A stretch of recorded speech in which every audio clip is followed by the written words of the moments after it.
Underground houses. Who is we? Me and my co-host Jeff. Jeff, you were talking about how you did your 20-foot diameter underground house. Just between when we talked a little bit earlier in this show, man, I jotted down probably 10 ideas for underground housing.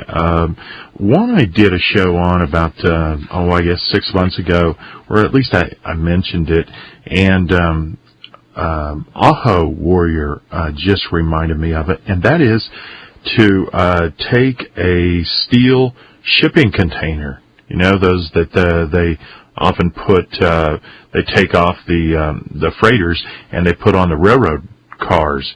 And these are about, I think, 8 feet wide, 8 feet tall, and then you can get them in different lengths, but about 24 feet to 40 feet. And you could just, waterproof that and then drop that in a hole and then cut an opening up at the top, and you would have a really solid underground house that way, too. What do you think of that? I'm not sure if I know exactly what you mean by that. Are you saying what exactly is the piece of material you're talking about?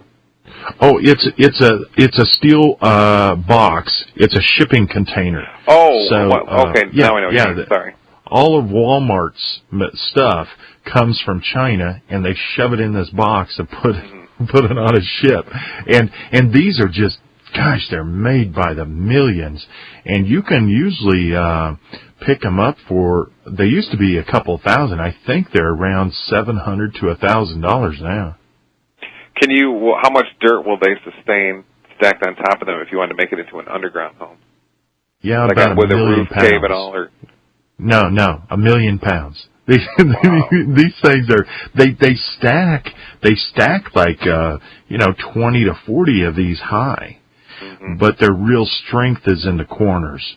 No, they are made to take massive amounts of weight. So I think the main issue would be to waterproof them. And I was kind of thinking if you had that rhino liner coating sprayed on it, and then once you go to put it in the ground, you need to have some gravel and sand down there, put that on there, and put it on top of that, and then maybe take some heavy-duty pond liner, which is, really thick, about 1/16 of an inch thick, and it's just rubber material, and you could drape that over your new underground home. It would be so quick, so easy. You just need a backhoe and a steel container, basically, and a pond liner, and there you'd have something rather quick.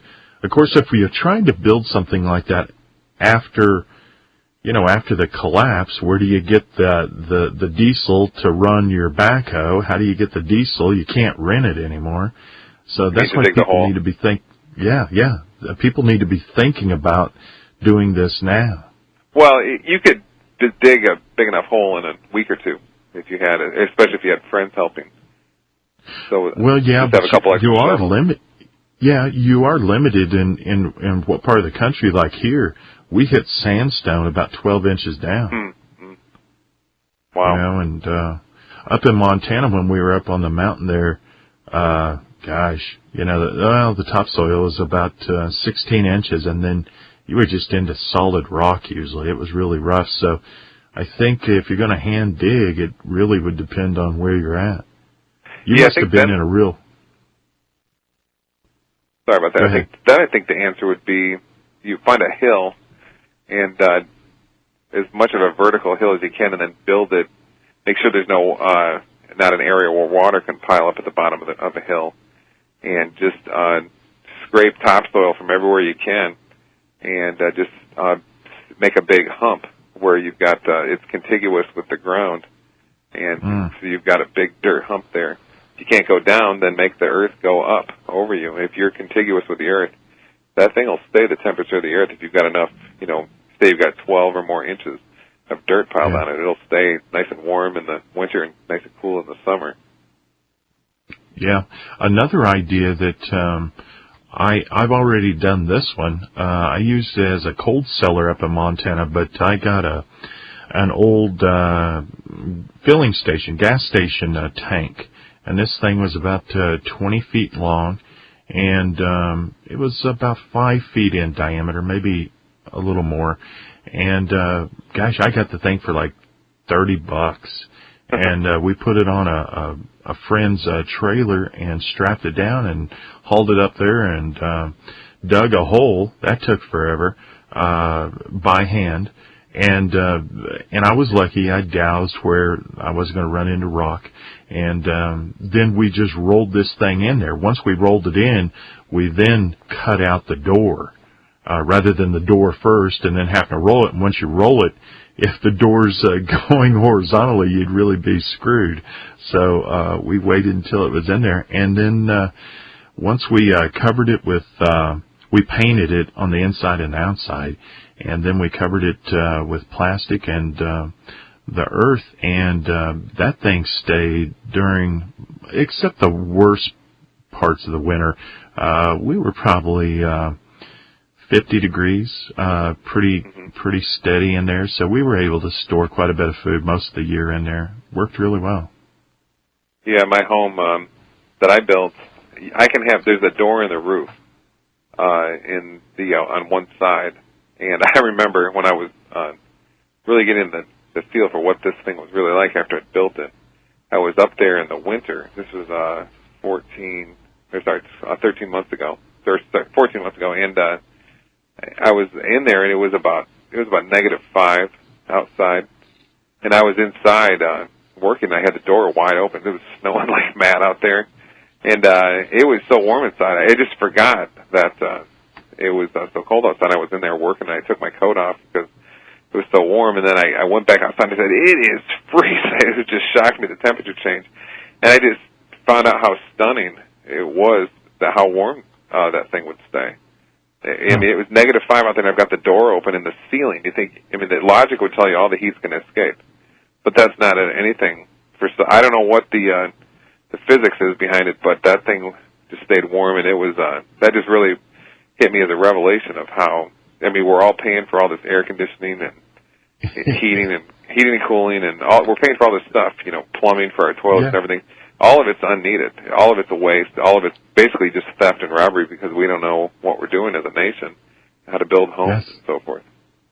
Yeah, exactly. And if people go online, just Google underground homes, and they will come up with several. But one of them I saw had to have been a $1 million home.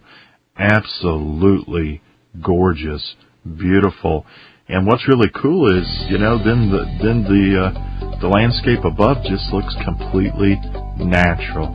We're going to take a break. We'll be back with more underground houses if you